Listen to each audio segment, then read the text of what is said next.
महाभारत का युद्ध इतिहास के सबसे बड़े और विनाशकारी युद्धों में से एक माना जाता है। इस युद्ध में महाशक्तिशाली योद्धाओं ने कई प्रकार के अस्त्र और शस्त्रों का प्रयोग किया था। दोस्तों, यह माना जाता है कि प्राचीन काल के ये विध्वंसकारी हथियार एक ही क्षण में पूरी पृथ्वी पर प्रलय लाने की क्षमता रखते थे। दोस्तों, आज की इस वीडियो में बताएंगे कि महाभारत युद्ध के दौरान किस प्रकार के अस्त्र और शस्त्रों का प्रयोग किया गया था और कौन से थे महाभारत काल के सबसे शक्तिशाली और प्रलयंकारी हथियार जो क्षण भर में पूरी पृथ्वी का विनाश कर सकते थे। दोस्तों, वीडियो में आगे बढ़ने से पहले अगर आपने हमारे चैनल को अभी तक सब्सक्राइब नहीं किया है तो कृपया सब्सक्राइब करें और बेल आइकन जरूर दबाएं।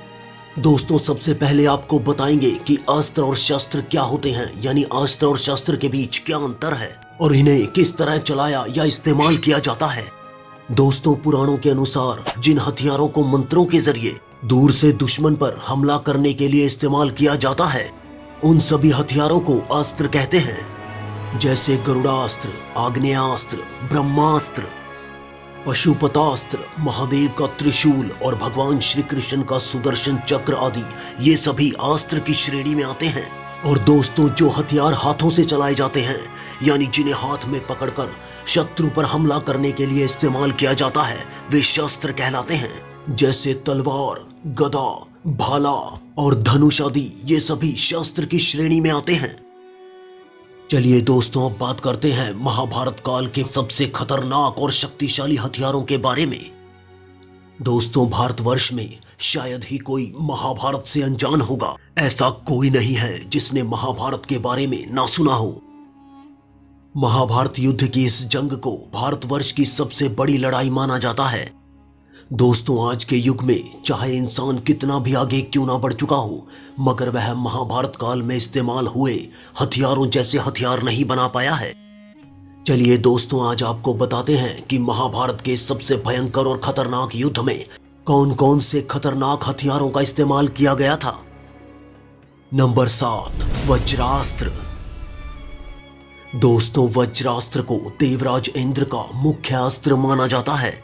इसके बारे में ऋग्वेद में यह वर्णन है कि ऋषि दधीचि की हड्डियों से देवराज इंद्र ने यह अस्त्र बनाया था और अनेकों राक्षसों और अधर्मी दानवों का इससे वध किया था। दोस्तों, वज्रास्त्र को इंद्रदेव के दूसरे अस्त्रों के मुकाबले में सबसे वजनदार अस्त्र माना जाता है। दोस्तों, अर्जुन इंद्रदेव के पुत्र थे। महाभारत में महारथी अर्जुन को देवराज इंद्र ने यह अस्त्र स्वयं दिया था। देवराज इंद्र ने अर्जुन की तपस्या से प्रसन्न होकर उन्हें वज्रास्त्र के साथ महेंद्रास्त्र और शक्ति अस्त्र भी प्रदान किया था। कहा जाता है कि ये हथियार इतने शक्तिशाली और भयंकर थे कि पूरे महाभारत युद्ध को इन्होंने पांडवों के पक्ष में कर दिया था। नंबर 6, वासवी शक्ति। यह अस्त्र इंद्रदेव का महाप्रलयंकारी अस्त्र था। इसे अमोघ शक्ति भी कहा जाता है। इस शक्तिशाली अस्त्र की खासियत यह थी कि इसे केवल एक बार ही प्रयोग में लिया जा सकता था, लेकिन इस खतरनाक अस्त्र का कोई भी तोड़ नहीं था, यानी इस अस्त्र को कोई पराजित नहीं कर सकता था। यह भयंकर अस्त्र महारथी कर्ण को इंद्र के द्वारा मिला था और कर्ण ने इस भयंकर अस्त्र को महाभारत युद्ध में अर्जुन का वध करने के लिए बचाकर रखा था। लेकिन महाभारत के युद्ध में जब भीम के पुत्र घटोत्कच ने पूरी कौरव सेना में तबाही मचा दी थी, तब कर्ण ने मजबूर होकर इस भयंकर अस्त्र का प्रयोग घटोत्कच को मारने के लिए किया था। इंद्रदेव ने यह अमोघ शक्ति कर्ण को उसके कवच और कुंडलों के बदले दी थी। यह हथियार इतना शक्तिशाली और खतरनाक था कि किसी भी लक्ष्य को क्षण भर में नष्ट करने की क्षमता रखता था। नंबर 5, नारायणास्त्र। दोस्तों, नारायणास्त्र भगवान विष्णु का खतरनाक अस्त्र था। कहते हैं युद्ध भूमि में इसका एक बार प्रयोग होने पर जो कोई योद्धा इसका विरोध करता है तो इस अस्त्र की शक्ति दुगनी हो जाती है और यह पहले से भी ज्यादा तीव्रता के साथ दुश्मन पर प्रहार करता है। केवल मनुष्य का मन से आत्मसमर्पण ही इस खतरनाक अस्त्र को रोक सकता है। महाभारत के युद्ध में जब द्रोणाचार्य के पुत्र अश्वत्थामा ने पांडवों को खत्म करने के लिए इसका इस्तेमाल किया था, तब स्वयं भगवान श्री कृष्ण ने सभी को नारायणास्त्र से बचने के लिए इसके सामने आत्मसमर्पित होने की बात कही थी। पुराणों के अनुसार नारायणास्त्र से बचने का कोई उपाय नहीं है। यदि इस अस्त्र का प्रयोग एक बार किया जाता है तो पूरे संसार में कोई ऐसी शक्ति नहीं जो इसे रोक सके। इस भयानक और प्रलयंकारी अस्त्र से बचने का केवल एक ही उपाय है कि योद्धा अपने सभी अस्त्र और शस्त्रों को त्याग कर नम्रता पूर्वक स्वयं को इसके सामने समर्पित कर दे। नंबर 4, ब्रह्मास्त्र। दोस्तों, ब्रह्मास्त्र परमाणु हथियार की तरह ही विध्वंसक और खतरनाक माना जाता है। यह भगवान ब्रह्मदेव का महाशक्तिशाली अस्त्र था। दोस्तों, माना जाता है महाभारत में अर्जुन, कर्ण, श्री कृष्ण, युधिष्ठिर, अश्वत्थामा, द्रोणाचार्य और पितामह भीष्म ही केवल ब्रह्मास्त्र चलाने का ज्ञान रखते थे। दोस्तों, शास्त्रों में बताया गया है कि ब्रह्मास्त्र के विनाश को तभी रोका जा सकता है जब जवाब में दूसरा ब्रह्मास्त्र छोड़ा जाए। महाभारत युद्ध में जब अश्वत्थामा ने इसका प्रयोग किया था तो वह केवल इसे चलाना जानता था, लेकिन इस खतरनाक अस्त्र को वापस लेने की जानकारी अश्वत्थामा को नहीं थी।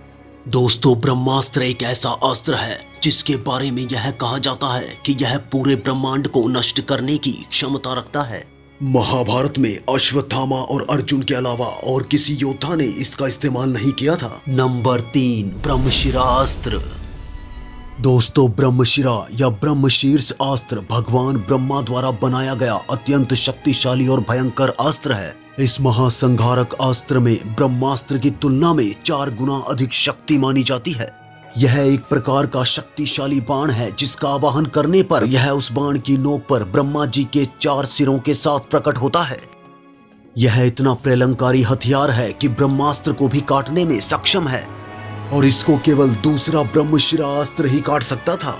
महाभारत में केवल अर्जुन, द्रोणाचार्य, कर्ण, अश्वत्थामा और पितामह भीष्म के पास ही इसे चलाने का ज्ञान था। नंबर 2, पाशुपतास्त्र। दोस्तों, महाभारत काल के सबसे शक्तिशाली और खतरनाक अस्त्रों में नंबर 2 पर भगवान शिव का अस्त्र पाशुपतास्त्र आता है। भगवान शिव का यह हथियार बड़ा ही भयंकर और विनाशकारी माना जाता है। यह इतना घातक और प्रलयंकारी है कि क्षण भर में पूरी पृथ्वी का विनाश कर सकता है। महाभारत के नायक अर्जुन की तपस्या से प्रसन्न होकर स्वयं भगवान शिव ने अर्जुन को यह हथियार दिया था। इस भयंकर और शक्तिशाली अस्त्र को रोकने की क्षमता केवल भगवान शिव के त्रिशूल और श्री कृष्ण के सुदर्शन चक्र में ही थी। महाभारत ग्रंथ के अनुसार अर्जुन ने महाभारत युद्ध में इसी भयंकर अस्त्र से जयद्रथ का वध किया था। नंबर 1, सुदर्शन चक्र। दोस्तों, नंबर 1 पर सबसे भयंकर और महाशक्तिशाली अस्त्रों में भगवान श्री कृष्ण का सुदर्शन चक्र आता है। सुदर्शन चक्र भगवान विष्णु का अमोघ अस्त्र माना जाता है। पुराणों में उल्लेख मिलता है कि सुदर्शन चक्र ने राक्षसों के संहार और देवताओं की रक्षा में अहम भूमिका निभाई थी। भगवान श्री कृष्ण ने इस सुदर्शन चक्र से अनेक दानवों का वध किया था। दोस्तों, ऐसा माना जाता है कि भगवान विष्णु ने इस सुदर्शन चक्र को श्रीनगर में स्थित कमलेश्वर शिवालय में कई वर्षों तक तप करके भगवान शिव से प्राप्त किया था। भगवान श्री कृष्ण ने महाभारत में युधिष्ठिर के राजसूय यज्ञ के दौरान शिशुपाल का सिर काटते हुए इसका प्रयोग किया था। इसके अलावा महाभारत युद्ध के 14वें दिन सूर्य देव को अस्पष्ट करने के लिए भी श्री कृष्ण ने इसका प्रयोग किया था। और जब अश्वत्थामा ने उत्तरा के गर्भ की तरफ ब्रह्मास्त्र को मोड़ दिया था, उस समय उत्तरा के गर्भ की रक्षा करने के लिए भी भगवान श्री कृष्ण ने सुदर्शन चक्र का प्रयोग किया था। दोस्तों, भगवान श्री कृष्ण ने महाभारत युद्ध में कोई भी अस्त्र या शस्त्र न उठाने की प्रतिज्ञा ली थी। दोस्तों, सुदर्शन चक्र इतना भयंकर और विनाशकारी अस्त्र था कि अगर भगवान श्री कृष्ण चाहते तो इसका इस्तेमाल करके क्षण भर में ही पूरी कौरव सेना का विनाश कर सकते थे। दोस्तों, ये थे महाभारत काल के 7 सबसे भयंकर और विनाशकारी अस्त्र। लेकिन आप इन महाशक्तिशाली अस्त्रों के बारे में क्या सोचते हैं? कमेंट के माध्यम से हमें जरूर बताइएगा। वीडियो को एक लाइक और एक शेयर अवश्य करें। आपसे फिर मुलाकात होगी हमारी अगली ऐसी ही एक और नई वीडियो के साथ। तब तक के लिए हमारे साथ बने रहें और देखते रहें वॉरियर सागा।